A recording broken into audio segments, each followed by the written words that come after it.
Olá, meu nome é Marcos Gomes, sou um representante do Maracatu Ardeouro, né, o maracatu mais antigo do estado do Ceará, né, vai fazer 88 anos agora em setembro, tá certo? E a gente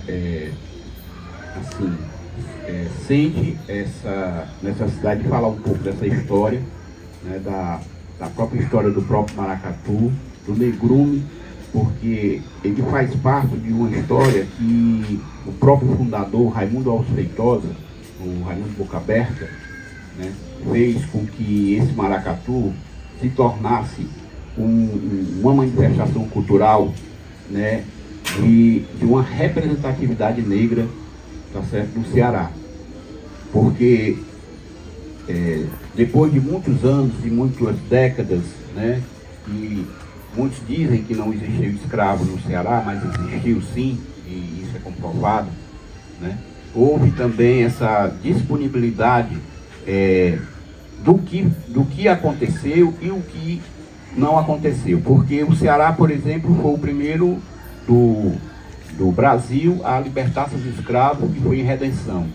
Então, assim, se a gente tem esse início da autolibertação, né, diante de todas as dificuldades, com todos os problemas existentes da época, né, o negrume ele está inserido na cultura do nosso Ceará, porque ele faz parte dessa história, né, do formato dos negros, dos índios, dos europeus, porque tudo foi uma mistura para também adiantar a civilização, não só de Fortaleza, mas do estado do Ceará. Então, assim, o negrume ele está inserido dentro do maracatu de forma muito clara, né? A representatividade do negrume, ele faz com que o maracatu seja o alto representante dos negros do Ceará, porque ele faz o seu histórico, faz a sua o seu passeio diante de todas as coisas que aconteceu quando os escravos vieram, trouxeram suas culturas, trouxeram tudo que hoje nós temos no nosso Brasil. Também a gente tem que agradecer os negros que vieram da África, porque trouxeram muitas coisas que hoje a gente usufrui há muitos e muitos anos. Então, o negrume, ele insere também no maracatu, né, na sua referência da sua rainha, a sua rainha negra, né, que é o ponto principal do maracatu. O maracatu ele tem o seu cortejo com todos os seus personagens, e esses personagens eles são do início do baliza até a pessoa que leva a sombrinha da rainha. Então é um cortejo, né, para saudar não só a rainha, mas também o rei do maracatu. Então, e tem o seu ápice, que é a coroação da rainha e do rei, como faziam antigamente. Na década de 20, na década de 20, os escravos que eram mais assim, mais familiar, né, que era mais dentro da casa, né, cuidava de todas as partes da casa e tudo mais. Esses negros da época, eles faziam os seus cortejos, né, relembrando o que eles faziam na África, que era coroar o seu rei e sua rainha. E isso tinha um significado muito grande. Como hoje nós temos a Igreja do Rosário, na Praça dos Leões, que foram construídas pelos negros para fazer essa saudação, e eles tinham esse momento, né? Então, isso também recai porque nós também tínhamos os Congos. Os Congos em Fortaleza era muito forte, mas depois ao tempo foi se acabando, porque a polícia tinha ordem de não ter essas manifestações, porque eles achavam que era desordem, era coisas que aconteciam e eles eram presos, né? E tudo era feito escondido. Eles não podiam fazer nada aberto, tinha que fazer tudo num canto fechado. Então, essas coisas foram indo e foi mostrando de que a história, ela condiz que o maracatu cearense também tem uma história muito ligada ao afro-brasileiro, né? Que hoje a gente tem com muita clareza a história do próprio maracatu em si, na sua comunidade, e o negrume ele é posto para representar e mostrar de que também o Ceará teve seus escravos, mas também teve também os libertos, né? Então o Maracatu Ar de Ouro, ele, como o Raimundo fez, ele fez essa referência muito clara, né? Expôs isso para o carnaval, mas o carnaval ele ficou mais abrangente da sua história. Então todo esse momento é um momento que a gente passa o ano, né? Aí a gente começa a fazer os trabalhos do Maracatu para que a gente leve para a avenida, e é um trabalho que é árduo, não é fácil, mas a gente se alivia quando você termina o desfile e você vê o seu Maracatu desfilando e terminando o desfile, né, e você se sente realizado. É a mesma coisa, né, dos grupos de quadrilha junina, que quando termina está aliviado porque fez uma boa apresentação. Então o Maracatu também tem esse mesmo espírito, né, após a apresentação a gente se sentir aliviado, e o dever cumprido de mostrar um pouco mais o próprio Maracatu. Então essa nossa fala, né, sobre esse extremo da forma de como o Maracatu tem a sua referência no negrume, né, a gente não deixa de não ter isso nas apresentações, nas apresentações em escola, em espaço público, na praça, num teatro, num evento qualquer. A gente tem que levar assim a nossa representatividade, que é, e a forma como a gente fica resistente, tá certo, a muita coisa. E muita gente critica um pouco, fala o porquê, tá certo, que a gente pode pintar o rosto de qualquer cor, pode pintar vermelho, pode pintar amarelo, pode pintar branco, e aí a crítica maior é no pintar e no negrume. Porque por que eu estou pintando o meu rosto? Né? Para que essa situação que outros não pintam? Tá certo? Mas o Maracatu, ele tem essa linha, por exemplo, os índios não precisam se pintar de preto, pintam as suas cores como eles fazem nas suas tribos, né? E as alas que o Maracatu leva, né, todas levam e pintam o rosto, só não os terreiros. Os terreiros, os pais de santos, a capoeira não pinta-se de preto. Então, assim, ele tem esse volume, né, de representatividade, mas também temos o volume de apresentações no sentido de mostrar um pouco da história do próprio Maracatu para o público e para as pessoas que querem conhecer, tá certo? Hoje a gente tem, antes nem tanto. Antes era muito difícil, quando você ia na internet, quando você botava Maracatu, o Maracatu de Recife. Hoje não, você botar Maracatu do Ceará ou Maracatu Ar de Ouro, tá lá. Tem várias pesquisas, tem desfile na avenida, você tem desfile em apresentação em escola, você tem todo um processo de divulgação do próprio Maracatu. Então, a gente tem isso como um espaço para mostrar o que o Maracatu é, né? Que muita gente não conhece mesmo. É como uma vez a gente conversando numa roda de conversa, foi até na conferência daqui do distrito de Fortaleza, propondo para que a gente criasse uma forma de um livro específico do Maracatu cearense ou se não de Fortaleza, para levar para as escolas. Porque as escolas é o lugar onde que os alunos vão também buscar, pesquisar. Hoje tudo bem que tem a internet, você vai na internet, você busca, você pesquisa, né? Mas o livro, ele fica por muitos e muitos anos ali na biblioteca para você pesquisar. Então esse livro, a gente propôs isso numa conferência, mas infelizmente a gente tem que estar ou insistindo ou não, porque é muito complicado politicamente, a forma de mostrar o que é o próprio Maracatu. Aí eu ia até pegar um material, queria até pedir o material que eu fiz para entregar para vocês, tá certo? Está lá em cima da impressora. Aí assim, essa nossa afinidade do próprio Maracatu, quando o Raimundo Feitosa formatou o Maracatu, né, como eu tinha dito, que era só os homens que se apresentavam, mas hoje 89% são mulheres que brincam no Maracatu. Tá certo? O que se mostra mais a participação dos homens é no batu. Mas mesmo assim, tem maracatu que tem metade mulher, metade homem dentro do batu. Então, aí a gente tem essa formação de crescimento, né? Por exemplo, as rainhas do maracatu eram homens, né? Homens se vestiam de rainha. Mas hoje nós temos também as rainhas mulheres, né? As mulheres também conquistaram o seu espaço para sair de rainha e saem de rainha. Aí eu queria que você muito claro. Aqui é um pequeno histórico, né?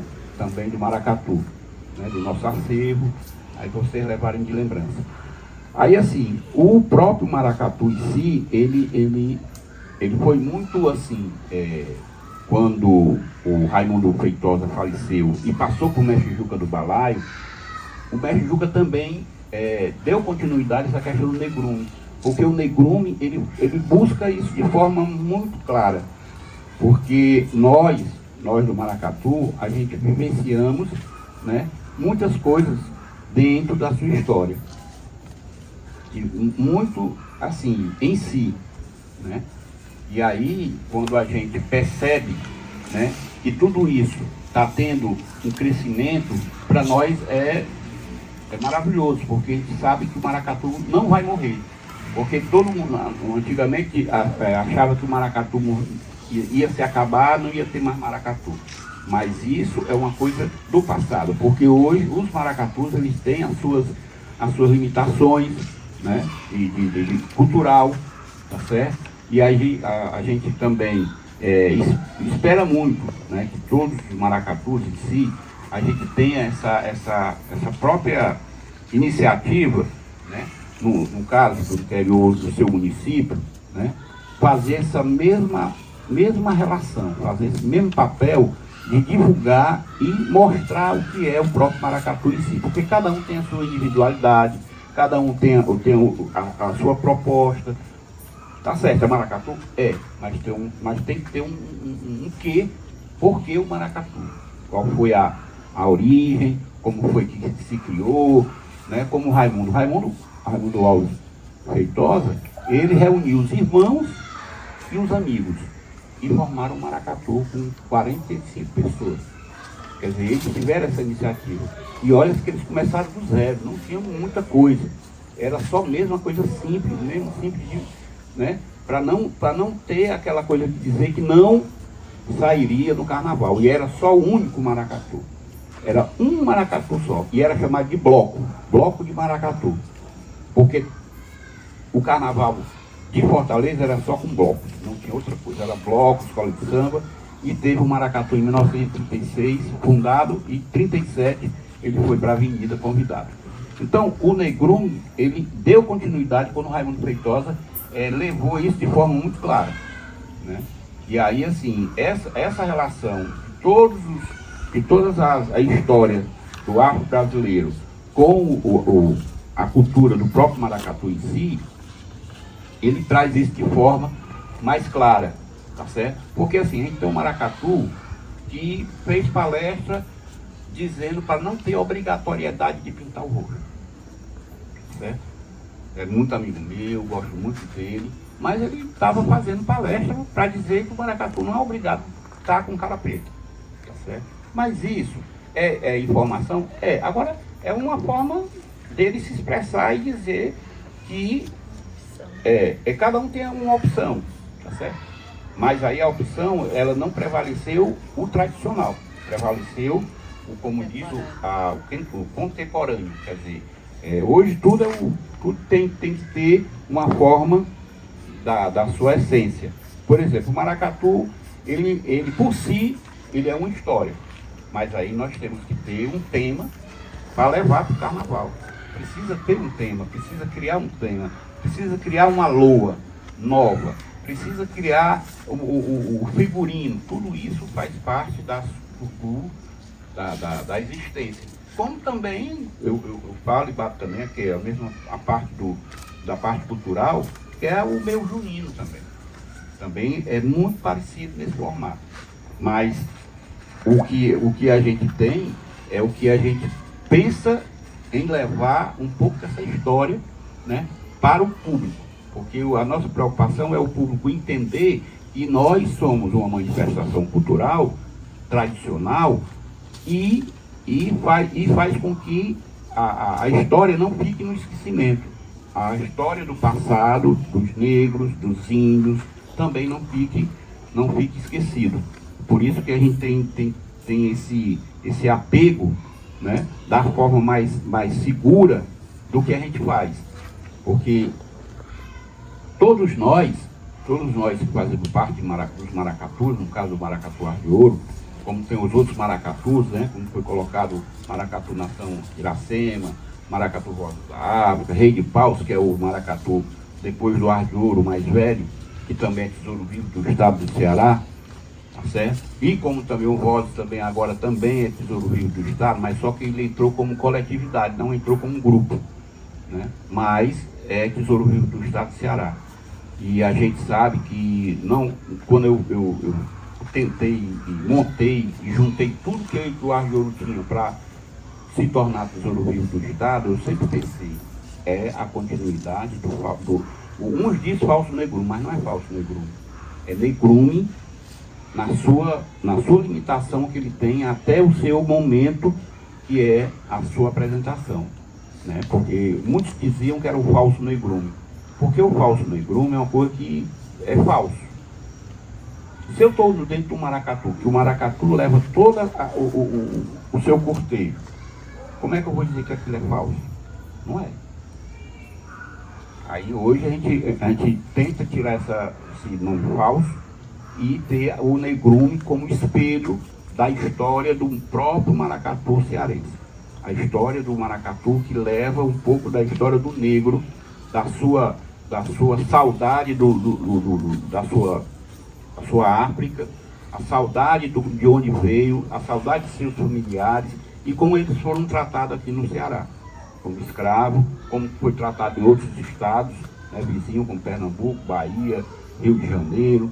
E aí tudo isso junta dentro de uma formação não só cultural, mas também política, né? A formação política, porque a gente sabe as defesas que a gente também trata, né? Porque a gente não é só a parte cultural, mas também tem também essa questão política no sentido de defender as políticas públicas culturais, porque a gente tem que defender por uma questão mesmo de honra, né? Porque se a gente a cultura ela não pode parar, ela tem que dar, ela continua, ela vai evoluindo a cada ano vai se evoluindo, cada ano vai crescendo, e aí nós temos aqui estar junto desse processo para que a gente também dê continuidade ao fato do que é o maracatu e o que é o negrume dentro da sua parte principal, que é o cortejo também do maracatu e seus personagens. Por exemplo, aqui nós temos o Preto Velho, o Zezinha, o Preto Velho do Maracatu Ar de Ouro. Nós temos aqui a Preta Velha, que é minha cunhada. Nós temos aqui o que leva a calunga, que é a boneca, aquela boneca que a gente coloca, que é um dos símbolos do próprio maracatu, né, que é o calungueiro, né? E aí assim, e esses personagens, eles se transformam dentro do seu processo de desfile, de apresentação, eles se transformam. Eu sempre digo que o maracatu ele tem uma parte de teatro, tem uma parte de dança, tem a parte musical, tem a parte... Tudo ele tem um pouco. Maracatu, tudo tem um pouco. Tá? Porque... aí até o espiritual, porque o espiritual também não é que o maracatu ele seja um espaço para umbanda ou candomblé. Não, o maracatu é uma coisa. E quem participa do maracatu e participa de alguma dessas, umbanda, ou candomblé, ou espiritismo, ou a igreja católica, né? Então não vou dizer aqui evangélicos, porque eles não querem muita conversa. Então, e aí assim, essa parte espiritual, ela é individual. Ela é individual. Eu não posso, assim, vou brincar maracatu, mas eu sou da Umbanda. Não, qual o problema? Não tem nenhum problema. Porque os maracatus, eles fazem referência à parte espiritual. Faz referência, por exemplo, como esse ano. Esse ano a gente foi falando do o Exu Orixá. Né? Vou falar dele, que é o mensageiro da paz, mensageiro que traz as boas novas, e entenderam de outra forma. Então, assim, como os outros maracatus, também levou referências aos orixás, né? E maracatus que tem muito tempo de existência. Por exemplo, maracatu Rei de Paus, ele sempre leva um pouco da Maria Conga, que é da Umbanda. Ele faz referência e faz loa, faz como diz o popular. No popular, antigamente, o Raimundo Feitosa ele era macumbeiro, mas não era macumbeiro, ele era um cantor. Ele cantava as loas, que são as músicas, com trechos tirados da Umbanda, tirando dos pontos dos caboclos, né?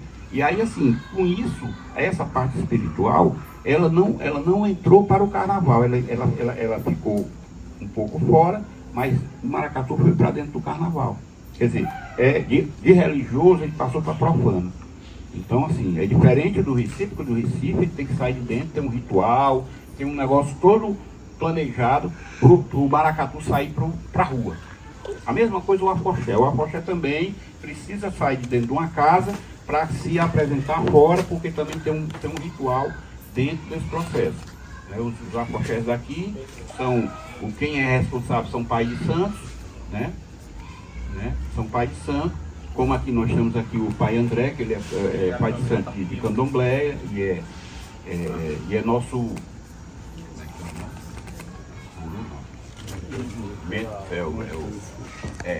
aí assim, e isso a gente tem isso com clareza, porque antes não havia muito isso, era tudo segredo, tudo caladinho, brincava o carnaval, mas na semana seguinte já estava na roda da Umbanda, estava no Candomblé, estava no Espiritismo, entendeu? Mas a história do maracatu, ele condiz com muitas coisas, porque as coisas vão se diferenciando, as coisas vão acontecendo, tá certo? A gente... É isso. E, mestre, nós agradecemos, né? E é uma oportunidade muito gratificante a gente poder trazer um grupo, nosso grupo do interior, né, algumas pessoas para cá, para conhecer. E essa palestra que o senhor deu, a gente vai postar no nosso canal, no YouTube, e vai estar lá para todo mundo conhecer um pouco, e a importância do negrume, né? A importância do negrume do maracatu, conhecer também um pouco da história desse maracatu que é tesouro vivo do Estado, né? E são poucas, a gente vê aí que falta mais reconhecimento do Estado, reconhecimento do... Agradecer a vinda do maracatu, né? Estrela de ouro, olha aí, até ouro tem, né? E dizer que para nós do Maracatu Arte de Ouro foi uma honra, né, em recebê-los, porque isso faz parte de uma questão mesmo de compromisso com a cultura também, porque isso faz parte. O intercâmbio é importante, porque a gente vai conhecendo, vai crescendo e vai tendo uma oportunidade. Aí eu faço aqui também um convite para o próximo ano vir no Maracatu Arte de Ouro, porque o maracatu vai estar de portas abertas para o maracatu infantil, o maracatu adulto e até para a quadrilha.